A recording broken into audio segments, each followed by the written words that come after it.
Que privilégio nosso, né? Um momento tão especial do dia de sábado, a gente poder se reunir e cantar hinos maravilhosos como aqueles que acabamos de cantar. O melhor lugar do mundo é estar aos pés do Salvador. E quando a gente experimenta esta sensação, a gente só pode expressar: sou feliz com Jesus. Amém? Queridos, é um privilégio poder estar aqui, praticamente começando as atividades do ano de 2016, na companhia dos irmãos que fazem parte da comunidade da Igreja Adventista aqui no IASP. Tem um desafio que Deus colocou sobre os meus ombros, de não mudar a história do IASP, sob hipótese alguma, mas de continuar a história do IASP. O desafio ainda é maior quando a gente tem que substituir uma pessoa que eu considero um Moisés, pastor Wallace. Mas eu tenho orado ao Deus do céu para que Ele possa me permitir que eu seja parecido com Josué. Parecido. E que alegria poder viver a experiência maravilhosa de conviver com pessoas que vivem num lugar absolutamente feliz. Há uns 11, 12 anos atrás, quando aqui passei no IASP, eu estava na época envolvido no acabamento, no final da construção do Instituto Adventista de Ensino de Santa Catarina, do IAESC. E naturalmente, quando a gente não sabe alguma coisa, a gente tem que buscar com aqueles que sabem. E eu fui percorrer e visitei, viajei, conhecendo alguns dos nossos internatos pelo Brasil. E quando eu passei aqui pelo IASP, me impressionou. Já tinha ido em todos os demais colégios. Pela beleza do jardim, as flores, a grama bem cortada. E me deu uma sensação, não que os outros não tinham isso, mas me deu uma sensação de que esse colégio tinha algo assim diferente. Que não era só a paisagem que era bonita. As pessoas também eram bonitas. E eu pensei, que clima maravilhoso esse do IASP. E o professor Wanderson, na época, me ciceroneou aqui por dentro e me levou até a sala onde estava o pastor Wallace, numa reunião com a equipe administrativa. E eu percebi no olhar de cada uma daquelas pessoas que estavam fazendo parte daquela reunião, pessoas altamente comprometidas, com o senso de missão da pregação do Evangelho, e que todos ali estavam todos pensando da mesma forma, e não é fácil. Cabeças, culturas, tradições, educações diferentes. Mas eu percebi que maravilhoso esse clima. Nunca sequer imaginei que um dia Deus iria na minha trajetória colocar o IASP, ou me colocar na história do IASP. E eu quero aqui, em meu nome, em nome da minha família, agradecer a Deus e aos irmãos, a comissão diretiva da União Central Brasileira, que eu creio piamente, iluminados por Deus, que deveriam dar uma oportunidade para uma pessoa como eu. E eu vou dizer uma coisa para vocês, todo mundo de uma certa maneira fica embevecido, né? Alguns colegas me ligaram, parabéns, você é o diretor do IASP. E se você não se cuidar, você vai inflando, né, com o parabéns, e esquece que por trás de um grande privilégio existe uma grande responsabilidade. Em nome do Senhor Jesus, eu começo a conviver com a comunidade aqui do IASP, crendo que Deus pode sim, se Ele achar que é o momento, quem sabe a gente não terminar a história do IASP, mas quem sabe a gente terminar a história do pecado deste mundo. E a gente receber Jesus voltando nas nuvens dos céus. Eu sonho, eu acalento isso no meu coração, que Jesus volte o mais breve possível. Porque o mundo em que nós estamos vivendo realmente não tem mais a mínima condição. Porque o pecado está impregnado em todos os corações, em todos os segmentos da nossa sociedade. E se a gente não orar e não cuidar muito, este pecado pode estar impregnado no meu coração, dentro da igreja, dentro de um lugar abençoado e separado por Deus, para formar jovens para o reino dos céus. Precisamos estar atentos e orar muito, porque Satanás está como um leão buscando a quem possa tragar. E não permitamos, sob hipótese alguma, que ele venha a vencer nas nossas vidas, mas que a gente se submeta constantemente à vontade do nosso Deus que está no céu. Amém? Está comigo, naturalmente, a minha família. A minha esposa já me acompanha como esposa. Agora, dia 14 de setembro, nós vamos completar 30 anos de casados. Ela merece um troféu, amém? É uma das pessoas mais pacientes que eu já conheci na minha história de vida.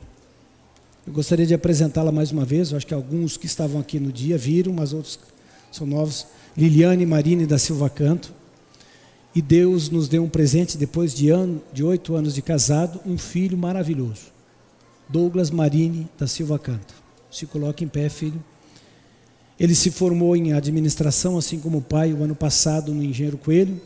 Já está servindo na obra do Senhor no Colégio de Piracicaba, lá, como tesoureiro assistente. Amém? No período que ele estava fazendo a faculdade, ele disse: pai, eu acho que não vou entrar nesse negócio da obra não, porque a gente trabalha muito e parece que vocês não ganham muito, disse ele. E eu digo: filho, realmente, em termos de valores monetários a gente não ganha, mas em termos de valores espirituais, nós somos as pessoas mais ricas deste mundo.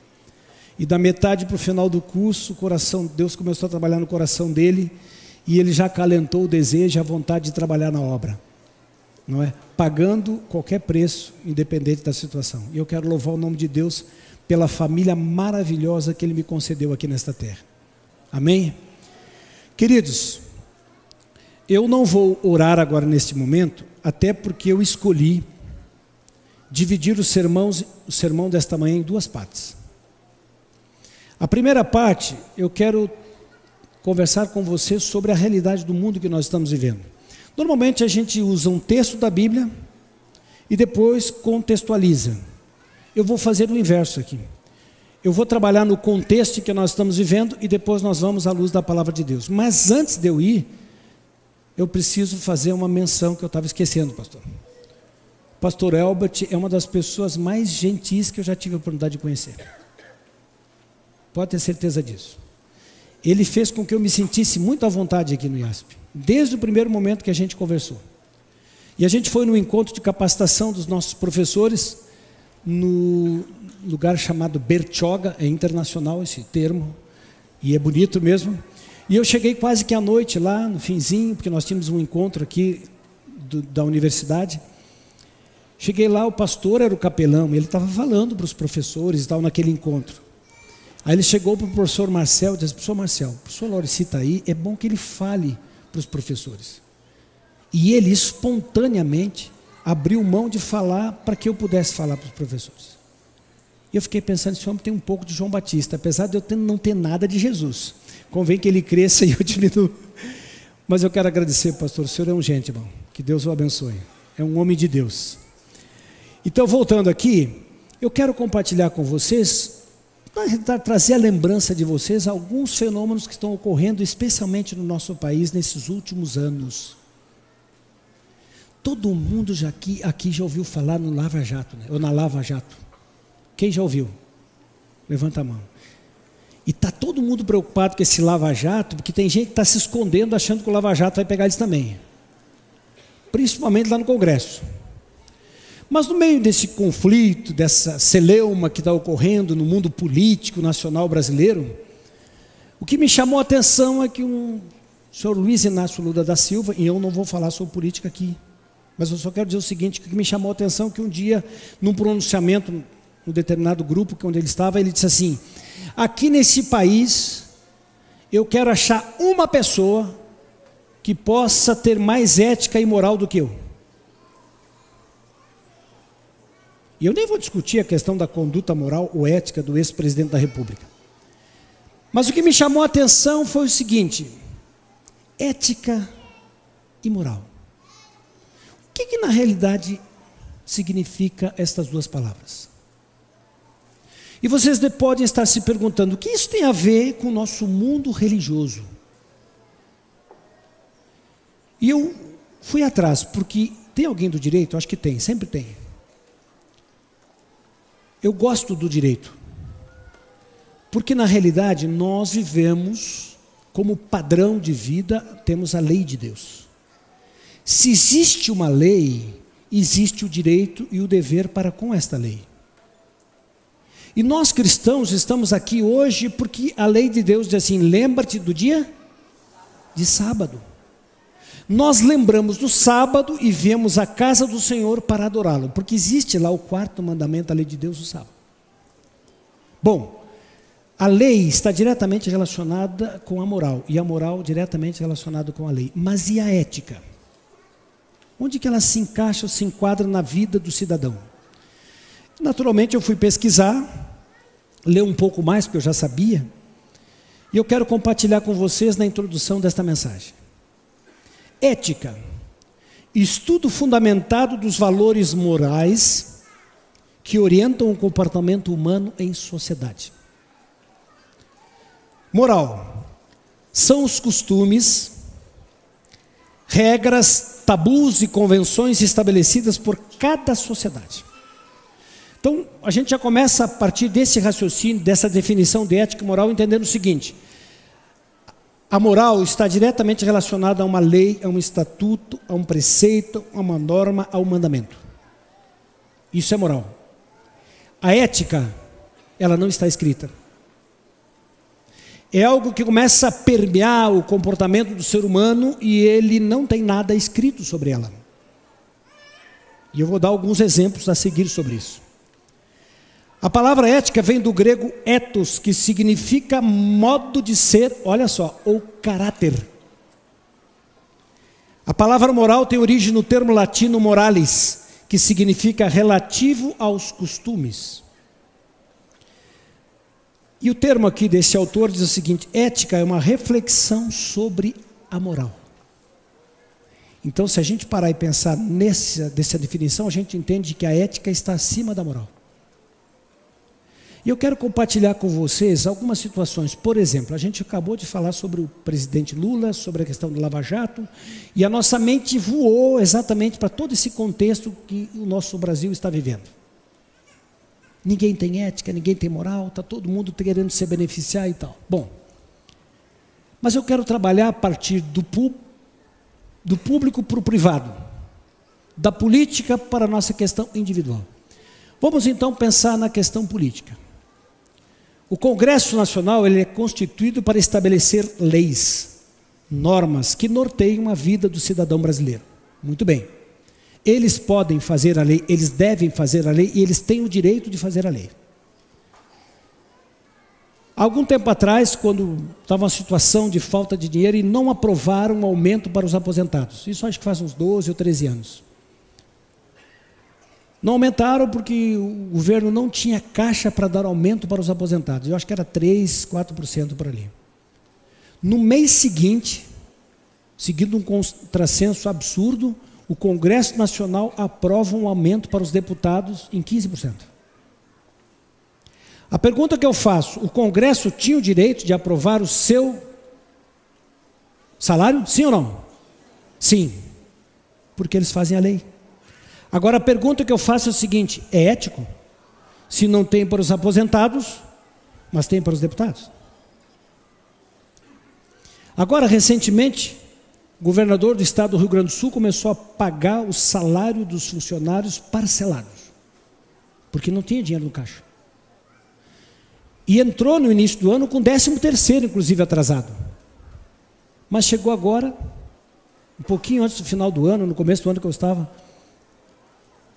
a Assembleia votou aumento para o Legislativo e para o Executivo. Não é um contrassenso? Eles podiam aumentar? Podiam. Mas eticamente deviam? É uma pergunta. Saímos desse cenário político e público, vamos para a questão pessoal, individual. E a gente é muito fácil pegar, não, mas esse político realmente ele rouba. Todo político no Brasil é ladrão, não é o que a gente costuma dizer? Alguns comentam. E se alguém não comenta, pensa. Mas vamos para a questão pessoal nossa. Por exemplo, tem um cidadão chamado Joãozinho. Ele aparece em tudo que é história para as crianças. E ele vai aparecer aqui hoje de novo. A mãe do Joãozinho estava cozinhando e tal, no meio da manhã de Joãozinho, não saia daí, que a mãe precisa fazer a comida e daqui a pouco o pai está chegando. E o Joãozinho começou a brincar, daqui a pouco o Joãozinho, aquela ideia de criança, né? Eu vou brincar no vizinho, do vizinho foi para o outro e tal. Daqui a pouco a mãe percebeu o silêncio que estava no ambiente. O Joãozinho não está em casa. Deixou as panelas no fogo, correu para o pátio, não encontrou o Joãozinho, foi na vizinha do lado, foi na outra e já começou a bater um desespero de mãe. E voltou para casa angustiada, e onde é que está esse menino, o que é que vai acontecer e tal. De repente surge o Joãozinho, lépido e faceiro, assim, como se nada tivesse acontecido. E a mãe olha para ele: Joãozinho, onde é que você estava? Estava brincando aqui do lado, mãe. Como brincando aqui do lado? Você não estava, filho, eu fui ali. E o Joãozinho um pouco encabulado, porque estava mentindo para a mãe. Aí teve que, naturalmente, sofrer o castigo. A mãe foi, colocou ele de castigo: você não saia daí, e recomendou. E ele ficou chorando. E a mãe já atrasou a comida, porque o pai já estava chegando, quando de repente alguém toca a campainha. E ela pensou comigo: como é que vou atender alguém essa hora? Está tudo atrasado, o Joãozinho complicou minha vida. O Joãozinho ainda estava chorando, enxugando as lágrimas. Vem cá, Joãozinho, você vai lá na frente, diz para quem que está lá, dizendo que a mãe não está. Contrassenso? Total. Vamos na questão assim, isso é um fato verídico, tá? Que eu vou contar agora. Um ancião da igreja, não vou dizer o lugar, porque seria antiético, chateado com o filho que estava tirando nota muito baixa na escola, pegou o boletim no final do bimestre, olhou para o filho: olha aqui, filho, terminou a moleza aqui em casa. Você tem todo o tempo livre para estudar, você não está estudando, a partir de agora não tem iPhone, não tem mais internet, e você vai ficar só estudando. E o filho e tal. No domingo de manhã, o pai acordou o menino cedo: vem junto comigo. Não, pai, eu estou com sono. Vai junto comigo, não tem esse negócio. Vamos lá, o pai vai precisar vender o carro hoje, você vai junto comigo. Olha que programa de índio para um filho adolescente. Levar o pai na feira para vender o carro. O carro tinha alguns problemas no motor. Mas o menino do lado, lá, né, pagando o castigo do lado do pai, e chegavam os compradores, olhando todos os carros e tal, começavam: como é que está esse carro? Esse carro está uma maravilha.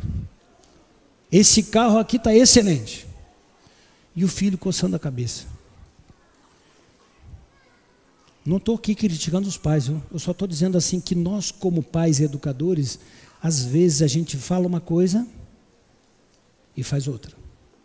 A gente cobra, porque o dever do pai é cobrar do filho, e isto é regra, estabelecida no contrato entre pai e filho. Mas a gente tem que cuidar se a gente não está sendo antiético.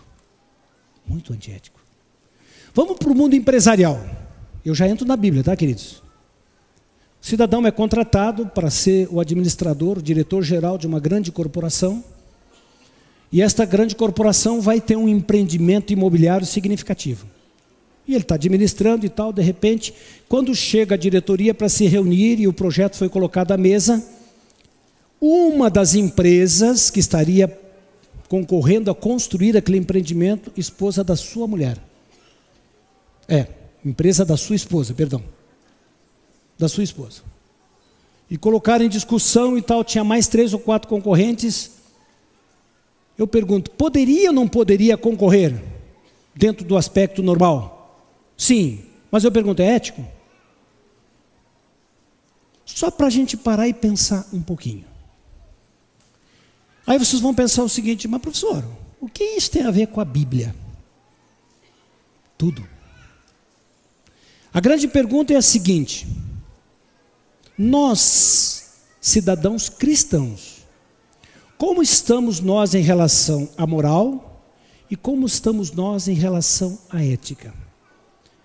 E a gente fica se perguntando da seguinte maneira, só um pouquinho: qual foi a situação que a Bíblia nos apresenta um confronto entre a moral e a ética?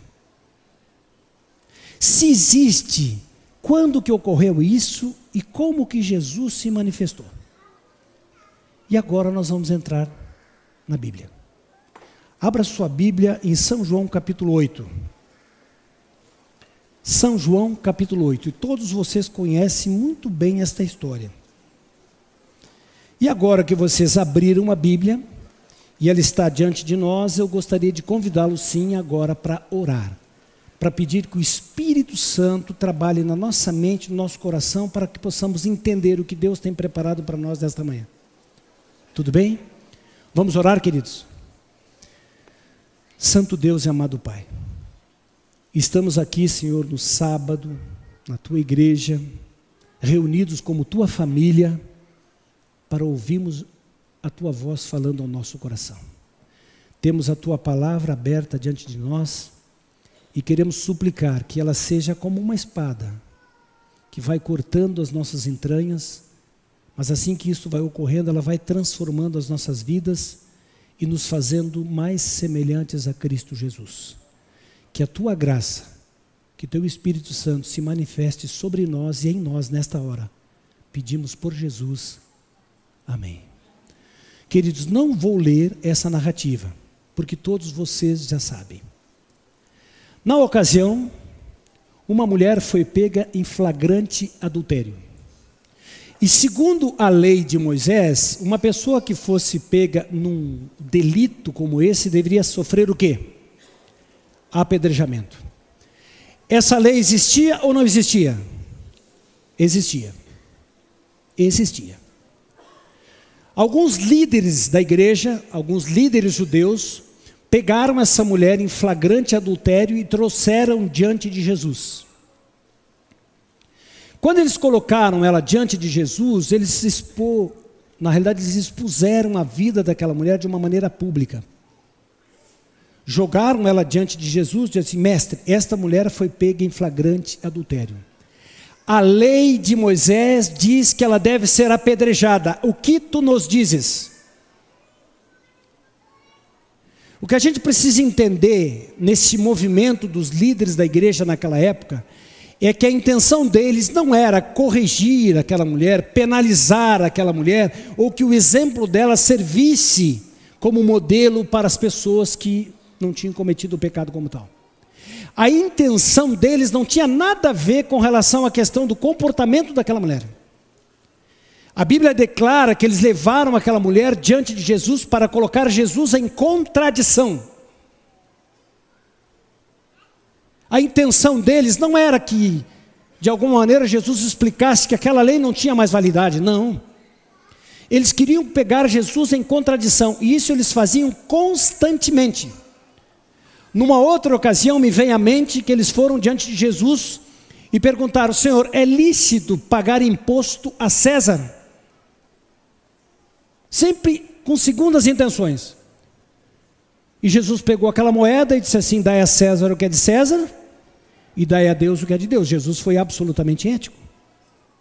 A responsabilidade que você tem com o ser humano, com o governo, vá lá. A responsabilidade que você tem com Deus é com Deus. Mas na ocasião eles queriam pegar Jesus em contradição para que pudessem achar um motivo para acusá-lo e levá-lo à morte, como no futuro, mais adiante, eles conseguiram. A intenção deles não tinha nada a ver com aquela pobre coitada daquela mulher. O propósito deles era pegar Jesus em contradição. Queridos, a gente precisa parar e pensar um pouquinho. Nós estamos muito preocupados sim com a questão moral, porque a questão moral ela é comportamental. Se você for pego comprando no dia de sábado, as pessoas vão olhar para você: estava comprando no dia de sábado. Moral, comportamento. Ética, queridos irmãos, não tem a ver com comportamento, tem que ver com pensamento e sentimento. Muitas vezes a gente faz exatamente o que aqueles homens fizeram. Infelizmente, com o tempo eles inventaram uma frase: politicamente correto. Politicamente correto significa o seguinte: aparentemente ninguém pode falar nada de mim. Inventaram essa expressão, politicamente correto, para mascarar a intenção da pessoa. E se a gente não cuidar, nós como educadores, como pais e como líderes religiosos, a gente pode entrar nessa ciranda. E por que eu falei família, casa, igreja e escola? Porque foram as 3 instituições estabelecidas por Deus para que o ser humano possa ter como modelo e como referência. O que você aprende em casa, e por isso que eu dei exemplo do Joãozinho, é o que a gente leva para a vida. Alguém um dia chegou e disse para mim assim: nossa, Laureci, como você é parecido com o seu Mário, o meu pai, que eu perdi com 13 anos de idade. Aí eu fiz a seguinte pergunta: eu sou parecido com ele na aparência ou no comportamento? No jeito de ser. Tem uma coisa que me deixa muito feliz e, entre aspas, orgulhoso, quando as pessoas dizem que o meu filho é parecido comigo. Eu fico feliz. Mas eu fico preocupado: será que eu sou um modelo para que ele possa me copiar? Deus estabeleceu 3 instituições. A família, para nortear não só o comportamento do cidadão, mas para nortear o seu sentimento e o seu pensamento. Depois da família, Deus instituiu a igreja. Nós, como igreja, somos sim uma referência para aqueles que são mais novos. Devemos, precisamos. E que coisa impressionante, Deus me dá a oportunidade de viver nesta manhã as 3 instituições: família, igreja e escola. Voltemos à cena. Aqueles homens todos jogaram aquela mulher diante de Jesus. Na realidade, eles não queriam que Jesus explicasse alguma coisa. Eles não queriam nem que aquela mulher fosse punida. Até porque alguns daqueles homens também ajudavam aquela mulher a adulterar. E agora, diante de Jesus, eles acusam aquela mulher. E a lei de Moisés, a moral, diz que ela tem que ser apedrejada. E agora Jesus não responde. Jesus apenas escreve. E eu quero abrir um parênteses aqui, queridos. Eu descobri, ao longo da minha experiência, da minha vida, que as vezes que eu mais errei foi quando eu falei, não quando eu fiquei calado. Como a gente tem pressa para se manifestar, para colocar o ponto de vista e defender o seu argumento. Jesus não tinha pressa para falar. Até porque se Jesus falasse naquele momento, ele estaria usando da mesma artimanha que aqueles homens. Jesus poderia olhar para cada um deles e dizer assim: não, mas você levou essa mulher ao pecado há 3 dias atrás. Jesus poderia usar da mesma forma o que eles estavam usando, acusando publicamente e entrando num debate, num embate. Jesus não falou. Jesus escreveu. E não foi um pecado específico. Senhor João Fernandes, o senhor na segunda-feira praticou um ato sexual com essa mulher, confirmando a sua vida adúltera. Jesus não fez isso. Jesus escreveu pecados genéricos, mas que eram comuns à realidade prática daqueles homens, na areia. Quando eles começaram a olhar para aquilo ali, o ímpeto deles diminuiu, arrefeceu os ânimos. Eles começaram a olhar, dar um passo para trás e foram indo. Mais um ou outro, para não perder, não ficar envergonhado publicamente. E aí, Senhor, o que o Senhor nos diz? Depois de muito insistir, Jesus olha para eles e diz assim: quem não tiver nenhum pecado, seja o primeiro a lançar uma pedra. Opa.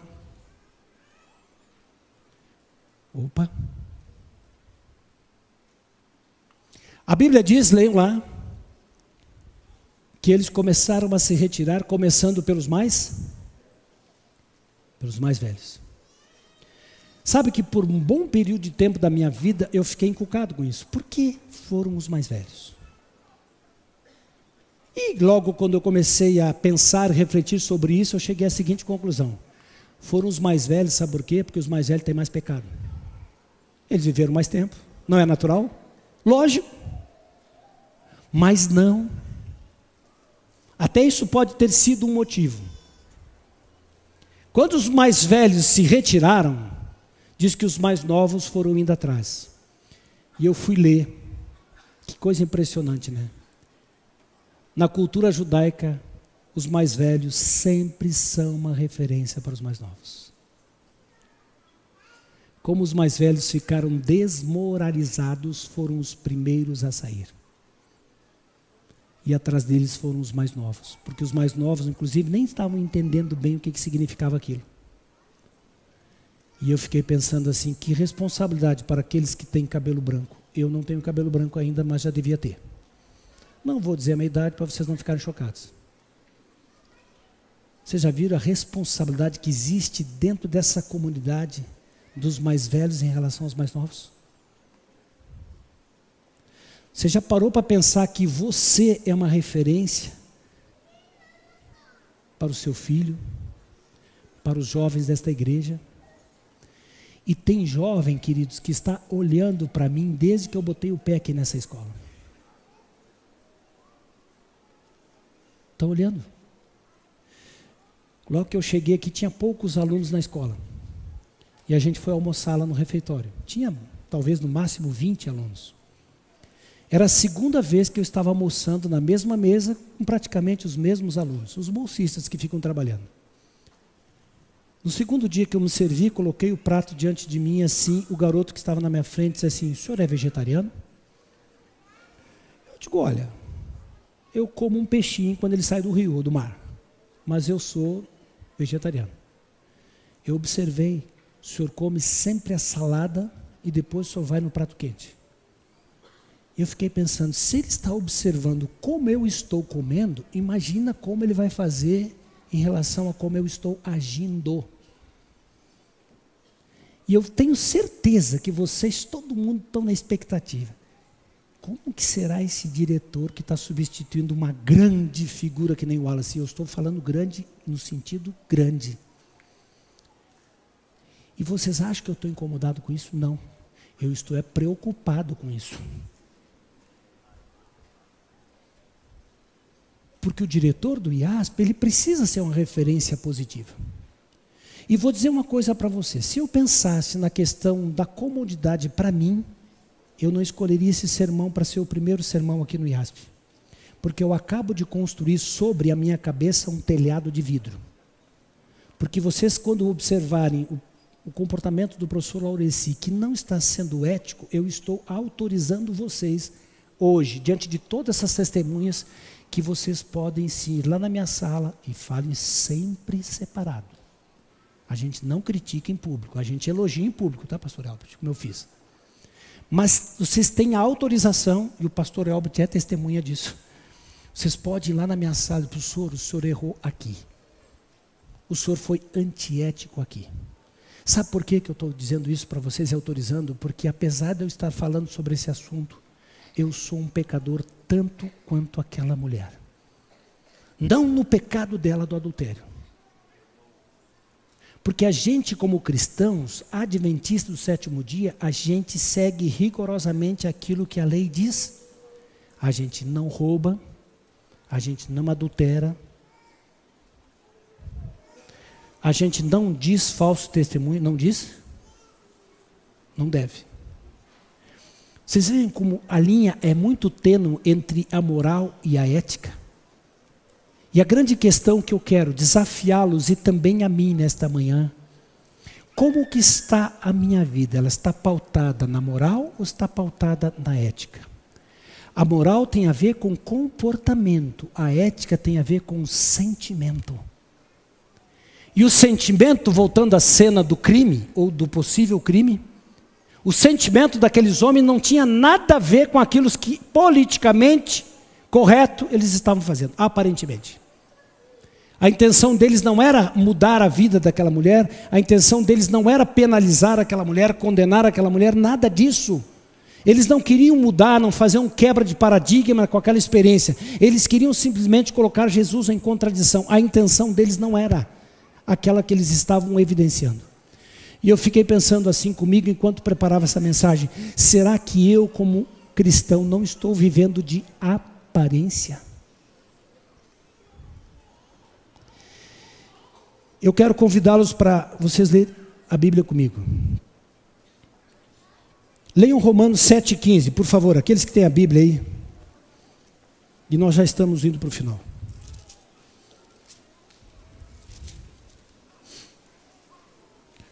Sete e 15. E esse texto do apóstolo Paulo em Romanos simplesmente vai corroborar aquilo que nós estamos conversando aqui. Olha o apóstolo Paulo no versículo 15, 16 e depois o 19. Porque nem mesmo compreendo o meu próprio modo de agir, pois não faço o que prefiro e sim o que detesto. Versículo 16. Ora, se faço o que não quero, consinto com a lei que é boa. Não é? Neste caso, quem já faz isso já não sou eu, mas o pecado que habita em mim. Versículo 19. Porque não faço o bem que prefiro, mas o mal que não quero, esse faço. Com toda a experiência que o apóstolo Paulo teve com Jesus, ele chegou nesse momento da vida dele dizendo o seguinte: eu tento ser um cristão bom, mas eu não consigo. Eu tento fazer as coisas certas, mas acabo fazendo as coisas erradas. E eu cheguei à alegre e feliz conclusão que Deus não vai nos julgar pelas nossas ações, Deus vai nos julgar pelas nossas intenções. Não que as nossas obras não sejam colocadas na balança, porque quando você tem a intenção de fazer a coisa certa e erra, Deus perdoa você. O que Deus não quer é que a gente viva uma vida assim como viviam os líderes judaicos naquela época, uma vida de aparência. Que Jesus chegou a dizer assim: vocês são sepulcros caiados, vocês brilham, vocês reluzem por fora, mas são absolutamente fétidos por dentro. É um desafio, queridos, a gente viver entre a moral e a ética. E eu cheguei à seguinte conclusão: o problema do universo não é moral, o problema do universo é ético. Quando você vai lá na história do início do pecado, você percebe que um anjo de luz, que era o quarto na hierarquia celestial, ele sendo criatura, colocou no seu coração que ele deveria ser o quê? Criador. Isso é antiético, muito antes do que ser imoral. Ele induziu Eva a pecar, porque ela disse assim: você vai ser igual a Deus. Gente, nós não somos iguais a Deus, nós somos criaturas. É um desafio para nós, queridos irmãos, amigos, professores que estão aqui, porque o mundo precisa de cristãos na essência, que tem um sentimento, mesmo que muitas vezes você erre. Se você olhar para a história dos discípulos, de todos os personagens da Bíblia, todos eles foram absolutamente falhos. Quando a Bíblia diz que Davi, o homem segundo o coração de Deus, mas como? Um assassino, um adúltero, um mentiroso. Mas a intenção de Davi, depois do pecado, foi se jogar nos braços de Cristo e dizer: Senhor, eu sou um pobre, miserável e triste pecador. Se a tua graça não estiver sobre mim, quem poderá me salvar? Queridos irmãos, queridos amigos, talvez alguns visitantes que estejam aqui entre nós, Deus está preocupado com o seu coração. Quando Samuel foi lá na terra de Jessé para escolher o rei de Israel, vieram todos os filhos mais velhos, com toda a sua imponência, a sua força, a sua juventude, a sua varonilidade. Cadê o outro? Tem um menino lá. Mas como? Samuel disse assim para a família de Jessé: o homem julga pelo Deus julga pelo interior do coração. O que a Bíblia está nos apresentando, queridos, é o seguinte: você precisa ser alguém acima da moral, uma pessoa ética. Qual é a sua intenção? É isso que Deus está olhando. Qual é o desejo do seu coração? O texto de São João que diz assim: Deus amou, todo mundo conhece, Deus amou o mundo de tal maneira que deu o seu Filho unigênito. Para quem? Para todo aquele que nele crê. Deus amou o mundo todo, mas a vida eterna para aquele que crê. Deus ama todos os seres humanos, mas a vida vai ser só eterna só para aquele que crê em Deus, porque Deus não poderia ser antiético, oferecer o céu para alguém que não sonhou com o céu. Deus não pode oferecer salvação, oferece, mas não vai forçar a salvação para aquele que não aceita a salvação. Voltemos à cena de novo. E alguém poderia dizer o seguinte: mas vocês adventistas do sétimo dia, com um sermão desse ainda continuam achando que a lei tem validade? Tem. Porque assim que aqueles homens foram embora, Jesus ficou só com aquela mulher e perguntou: nenhum te condenou? Não. O que Jesus disse? Nem eu te condeno. Vai e continua seguindo a lei. Mas muito antes do que a lei, seja uma pessoa que tenha a intenção de ser um fiel seguidor de Deus. Queridos, tudo que pude expressar aqui nesta manhã, talvez eu não tenha conseguido alcançar o vosso coração, e eu quero convidar um dueto aqui que foi rigorosamente selecionado pelo pastor Wanderson. O Cleverson e a Sara, eles vão cantar. Mas alguém poderia dizer assim: tá bom, tem uma história sobre ética, a mulher adúltera, mas tem algum verso da Bíblia que fala sobre ética? Alguém já descobriu um verso na Bíblia que fala sobre ética? Quem lá, querido?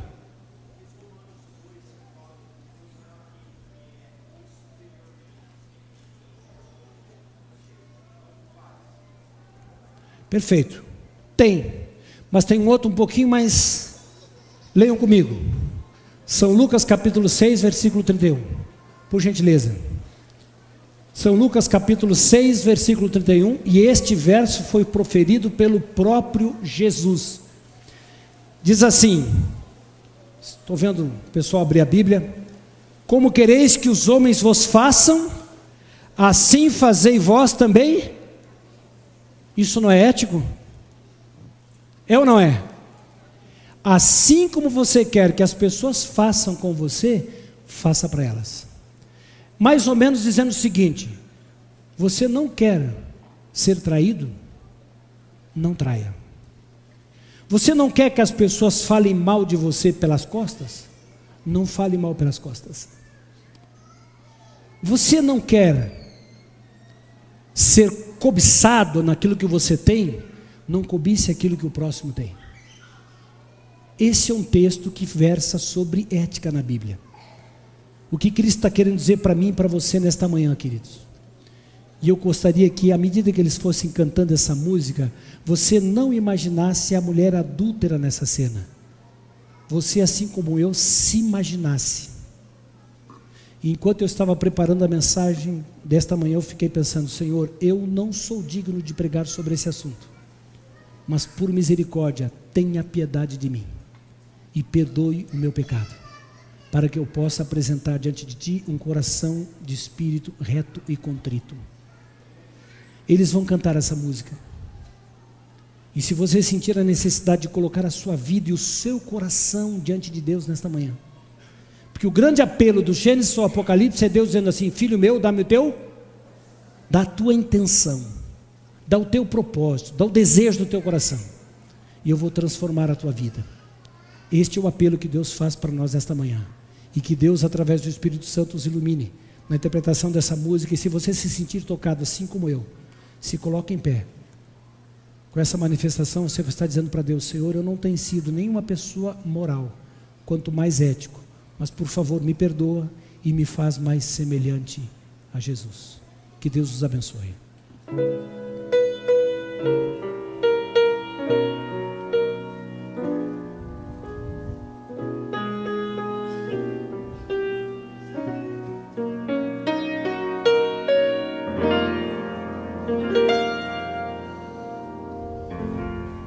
Eu também não te condeno, vai, não peques mais, segue o teu caminho, segue o teu destino e abandona a vida que te fez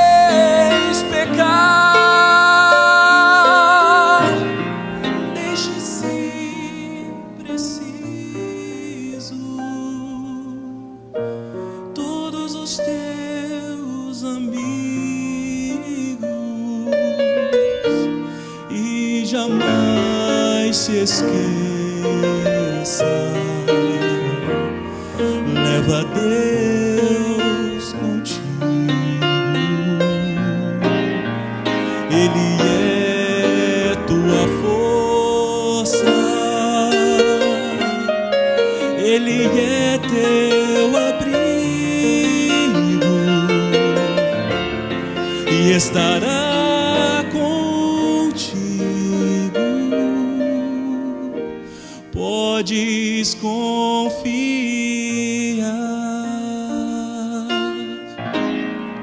Ele é tua força, Ele é teu abrigo e estará contigo. Podes confiar.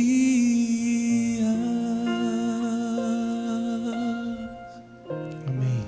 Amém. Senhor, não posso compreender o que acabo de ouvir. Tu me conheces, tu sabes quem eu sou e me ofereces teu perdão. Senhor, não posso merecer o que acabo de ouvir. Eu sou pecadora, no mal já caminhei e me ofereces teu perdão. Senhor, eu te agradeço. Senhor, eu não mereço. Tu me fizeste ver que ainda posso ser tudo que sempre eu desejei. Senhor, eu te louvo. Senhor, eu te adoro.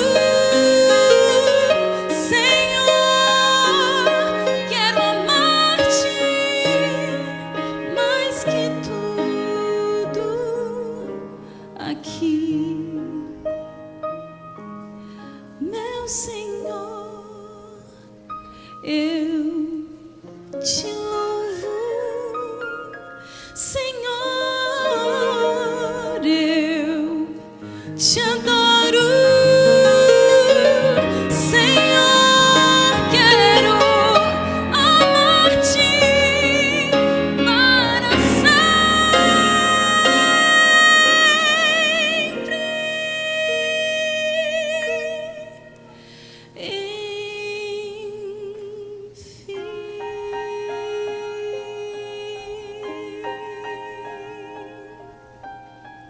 Amém. Vamos orar, queridos. Querido Deus e amado Pai, quando a gente fica estudando a Tua Palavra, muitas vezes a gente pensa que não vai conseguir. Mas quando nós estamos tristes, desanimados, por tantos pecados que cometemos ao longo da nossa vida, o Teu amor nos alcança e nos faz pessoas diferentes pela graça e pelo poder do Teu Espírito Santo. Aqui está uma igreja, Senhor, de seres humanos, falíveis, que muitas vezes no seu coração pensa fazer alguma coisa, mas na ação acaba acontecendo algo diferente. Mas é tão bom saber que o Senhor não nos julga. O Senhor nos ama, o Senhor nos perdoa e transforma o nosso coração, se assim for a nossa vontade. Que a experiência da mulher adúltera sirva, acima de tudo, como exemplo, não de pessoa que erra e que peca, mas de alguém que se lança aos pés de Jesus e recebe dele o perdão e a misericórdia. Que a tua graça se manifeste sobre a vida de cada um dos teus filhos que estão aqui nesta manhã. Que a tua graça se manifeste sobre os nossos familiares que aqui não estão. E que esta igreja realmente seja um lugar de gente feliz, porque crê acima de tudo no perdão, no amor e na misericórdia divinas. É o que te pedimos, Senhor, não por mérito, mas pedimos confiados e agradecidos nos méritos de Cristo Jesus, o nosso Senhor. Amém, Senhor. Amém.